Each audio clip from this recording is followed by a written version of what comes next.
Coach, just right off the bat, we'll go in. I'm gonna go back to 2 weeks ago, the ATCO game. Had 2 weeks off, then came back and had a real good game against Turner, and that carried over to the ATCO game. Kind of started off bad for us. We had a bad punt there to start the game off. They took the lead on us. Too well. It didn't. Kids answered well. They did. I mean, they answered that. Looking at the offense in the last two games, and I'll go right into that. I know my stats aren't the big stats I'll keep up with, but I had the offense right about 750 yards total offense in those last two ball games. Yeah.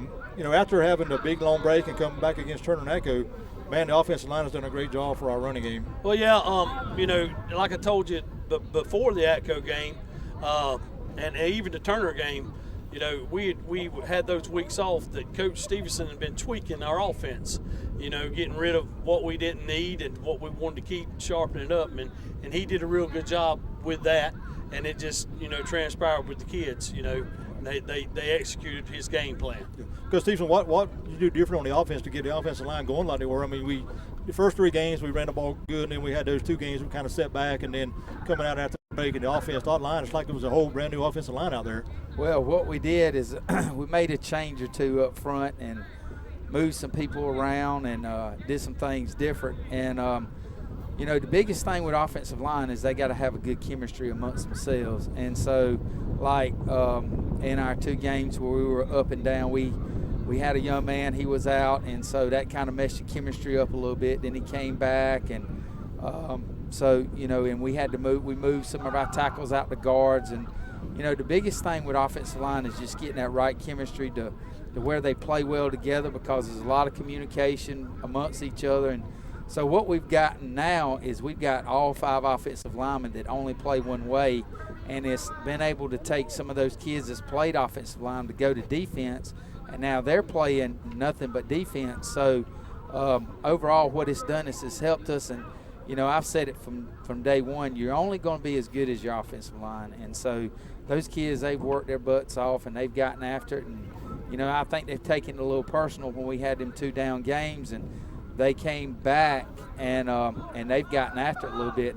We've just started matching some people up and getting after it. And, we've kind of changed our dynamics of how we do things. We found out what we do well passing wise, and we're about a 75-25 team. We run the ball 75% of the time, and 25% of the time we'll throw it. And so we keep everybody honest with the throw and everything. And Jalen, he throws the ball well, and he does some thing, and he's done got where he's starting to run the ball a lot more. Right. He had a long run against the Atco game, and he ran some against Turner, and so he's starting to feel a lot more comfortable, and his confidence level has went up. And we've got a large number of backs, so we've done a good job, and our receivers have kind of stepped in, and they've done some things. We've got some kids that are now playing wide receiver that they really wasn't playing a whole lot earlier in the year. And we've moved Kai around a little bit and done some things with him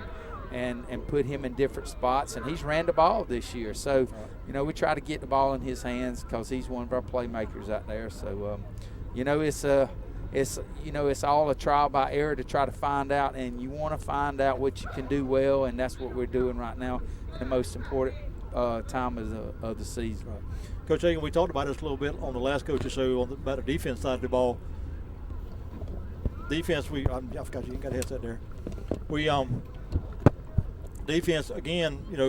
Atco they drove the ball on us a little bit. Again, we had that bend but don't break defense.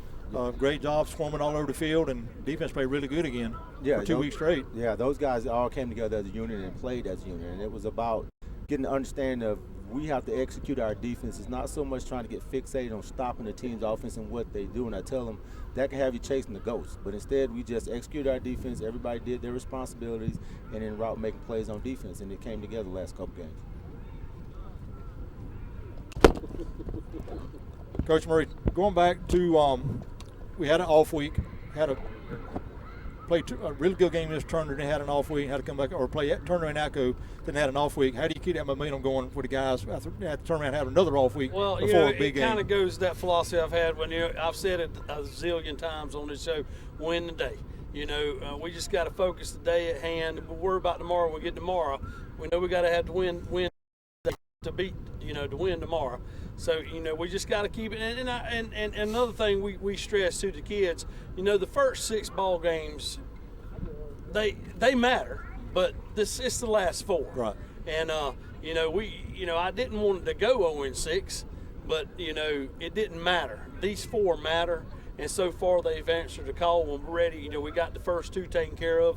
Now we just got to get the next 2. And, of course, tomorrow night, it's big. We've been thinking about that since the ATCO win. I was like, I told them, I said, hey, start thinking about Clinch. It's Clinch week.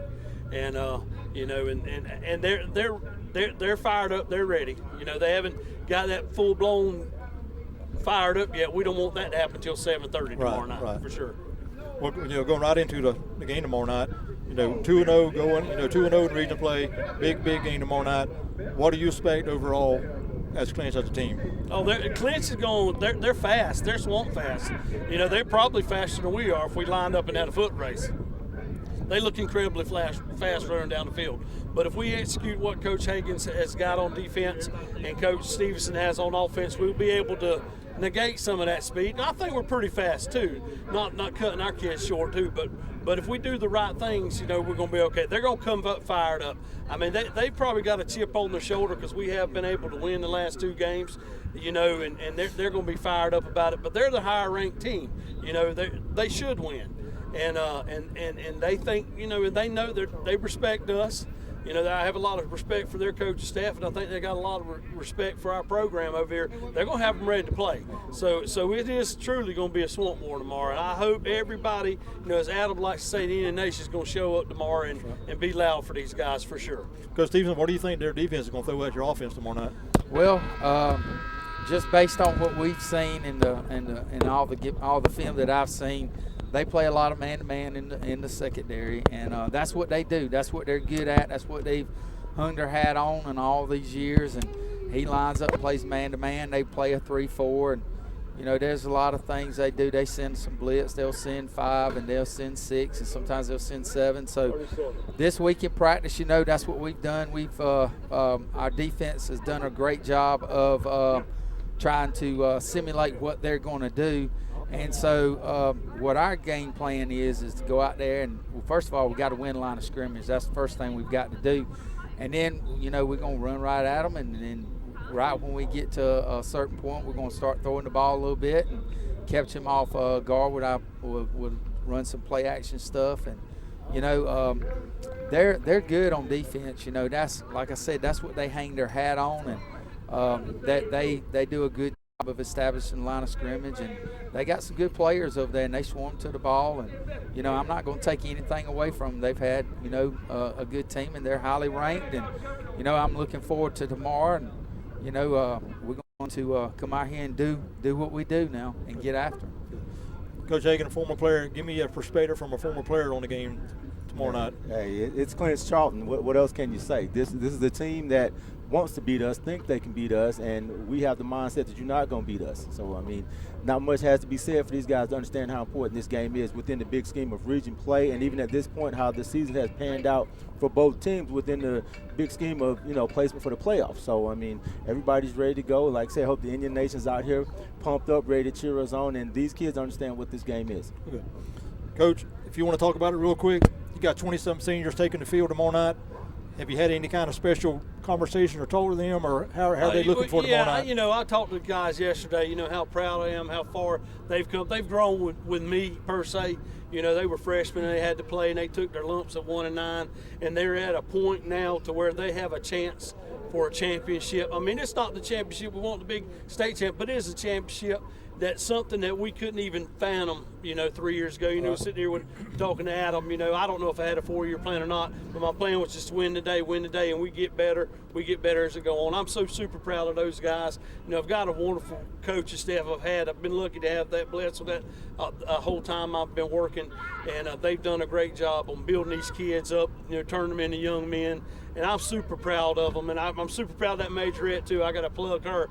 She's graduating. It's her last thing tomorrow, so I'll go on the field with her. So I'm super proud of these seniors. They're special to me. They always will be, and I love them. And I tell them that every day for sure. All right, just one thing real quick too. Just remind everybody, ticket-wise, You can pay here at the gate. You can come in or go to GoFan.com yeah. for your tickets. What I've been hearing all week, everybody's recommending go to GoFan.com to get your tickets because you may be a long line at the gate trying to get in. Coach Hagan, anything else? Hey, you ready to go? Coach Stevenson? Hey, we're ready to play. Coach Murray, anything else? Hey, we're trying to win today. That's what we're going to do. Win today, guys. Win today. All right, Swamp War tomorrow night, Friday night, 7:30 p.m. here in the Swamp. Charlton versus Clinch for a possible region title here. For Sammy Henderson with Charlton Sportsnet, we're out. Go Charlton, beat Clinch in our swamp tomorrow. It was great. Go Charlton, beat Clinch in our swamp tomorrow. We're going to take a quick break, give Sammy time to get back upstairs, and we'll be back with Bacon and the Indian JV action live on CSN. Good job, guys. Thank you.